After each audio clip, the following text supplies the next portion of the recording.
I'm watching this anime.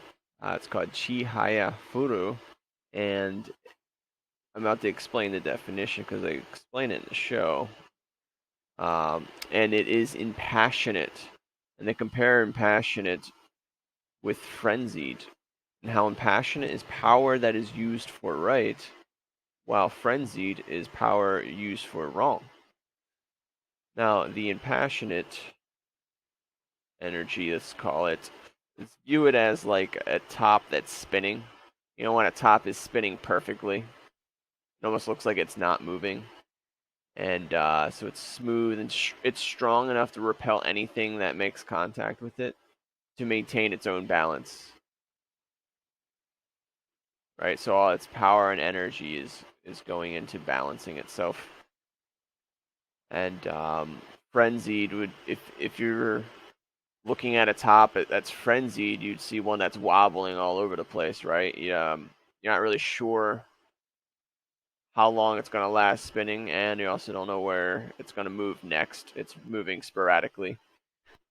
So frenzy top would be chaotic, and so it would be probably bumping into other things around it, causing more of a chaotic energy. So that would be more like power for wrong. So what inspired me about that word impassionate is during this show, there was a moment where there's this gentleman that this girl grew up with, and he's amazing at this game called Karuta, it's a Japanese card game, and he's just so amazing and plays so perfectly that she sees the impassionate god in him.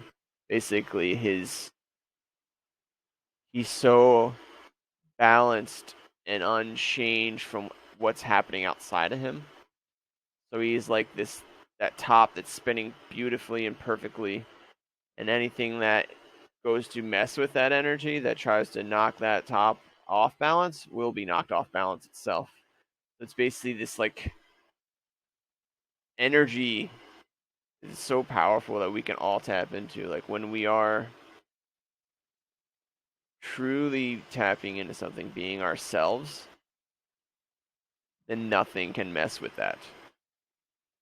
And I think that pretty much is the point of us being, is that we are able to tap into that. We are connected to God. I was thinking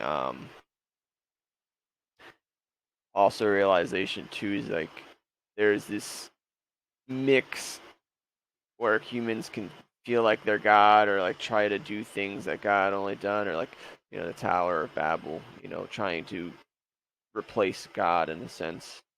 But I was realizing that we are not God, but we are a vessel for God, for spirit. However we envision it, we are this vessel, which means we are capable of housing that energy, but we are not that energy. But when we are like purify or like emotional release, meditate, when we clear anything that gets in the way of that energy coming through us, like basically like empty cup, we empty the vessel that we are, so we're clear, more of that energy can come into ourselves. And that is like this God energy. That's why it feels so empowering, and like you're connected with everything. And I feel like a lot of people do experience this, and I experienced it through sports. When you are so dedicated to something, there's nothing else in that world besides that moment and what you're doing. And that is very similar to that energy, where when you're so passionate, like it goes back to that word impassioned, right? It is about intensity, though. I didn't say that earlier. Both these words, frenzied and passionate, is about intensity, but it's like that flow of energy going for what it wants, and that could be good for good, right? We could do that for good or for bad. The wrong thing would be to, well, really to betray who we are. Would be like this wobbly top that does things to, I don't know, punish ourselves. Um, basically denying ourselves of who we are and what we want. That would be frenzied action, frenzied energy. And then passionate would just be like this, I know who I am and what I want, and I'm going to embody that. I'm going to be this beautiful spinning top. Then I don't let anything fuck with that either, right? Um, but when, say, two tops come together, spinning together in this beautiful synchronicity, then wonderful, right?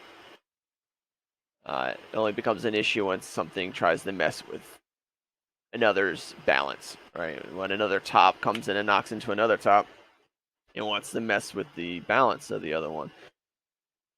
So if we are perfectly in balance within, which is really the prerequisite, then what happens outside is not interfering because of that power focused on balance. And I feel that a lot of time, but all that's needed is to take a deep breath and realize that we let go of all the energy that's blocked, emotions, process everything, voice everything we need to voice, take care of what we need to take care of, and just come back to our body, back to our breath, and almost like zeroing out, like blanking our mind, and then able to bring in what soul is, right?